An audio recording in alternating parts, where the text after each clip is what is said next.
Nanang Garuda, seorang dosen di salah satu universitas ternama di Yogyakarta, memiliki kebiasaan yang sedikit unik. Bagaimana tidak? Ia begitu mencintai burung Garuda Pancasila yang merupakan lambang negara Indonesia. Berawal dari kegelisahan Nanang terhadap masyarakat yang membuat Garuda ini tidak sesuai dengan negara standarkan. Setiap ketemu Garuda saya foto, dimanapun. Nah, kemudian dari situ muncul pertanyaan, bukankah ini ada sejarahnya? Lambang negara ini pasti ada peristiwa yang penting yang mencatat bagaimana lambang negara ini dirancang. Karena kecintaan Nanang terhadap Garuda, Nanang akhirnya membuat penelitian mengenai Garuda dan menjadikannya buku berjudul Mencari Telur Garuda. Nah, makna dari mencari telur Garuda itu adalah, pertama, telur adalah dunia asal-usul.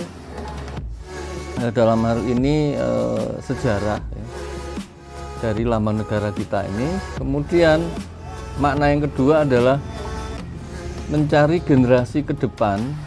Telur dalam arti generasi ke depan, apakah akan menetaskan Garuda-Garuda yang perkasa siap membela bangsa dan negara. Nah, oleh karena itu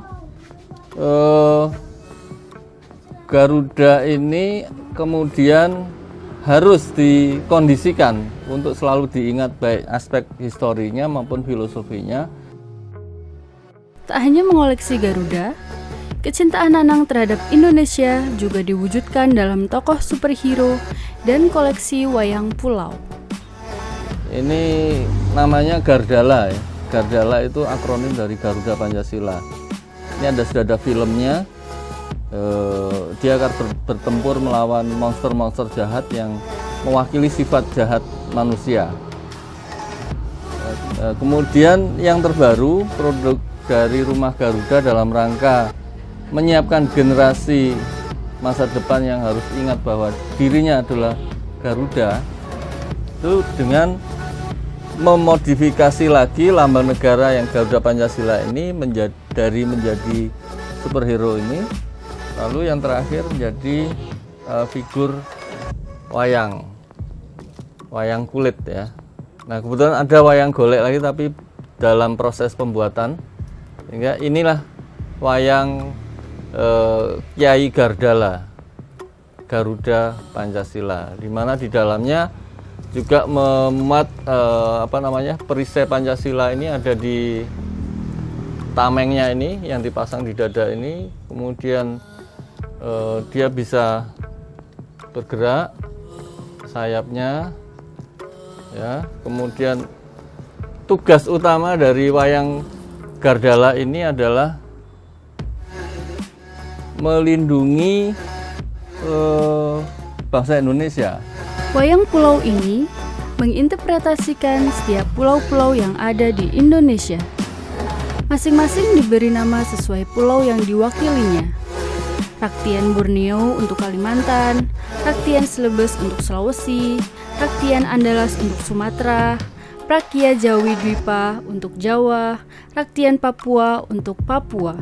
Dari pulau-pulau ini selalu akan diganggu oleh Betara Angkara yang sosoknya seperti monster raksasa besar yang akan bisa jadi mengadu domba untuk cerita disintegrasi misalnya, atau mengeruk kekayaan alam kita, misalnya dalam bentuk eksploitasi alam ya, pembalaan liar, pengerukan mineral dan lain sebagainya, tambang dan lain sebagainya.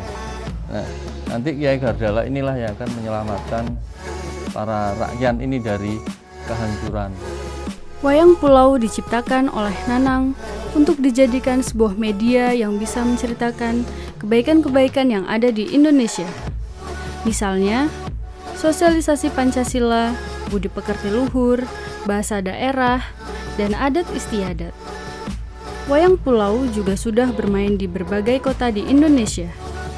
Dengan kolaborasi gamelan dan berbagai alat musik yang ada di Nusantara, menghasilkan harmoni yang baik dari wayang dan musik yang mengiringinya. Dari sekian pentas, yang paling menarik tentu ketika kami diundang di Istana Negara, yaitu tepatnya 28 Oktober 2016.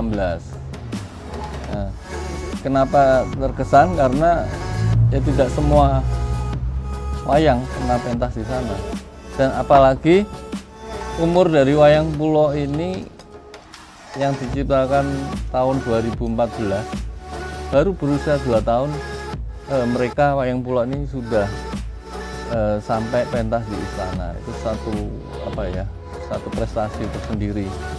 Kemudian bukan berarti pentas-pentas di tempat lain tidak ada maknanya atau sedikit. Setiap pementasan selalu menghasilkan hikmah yang luar biasa.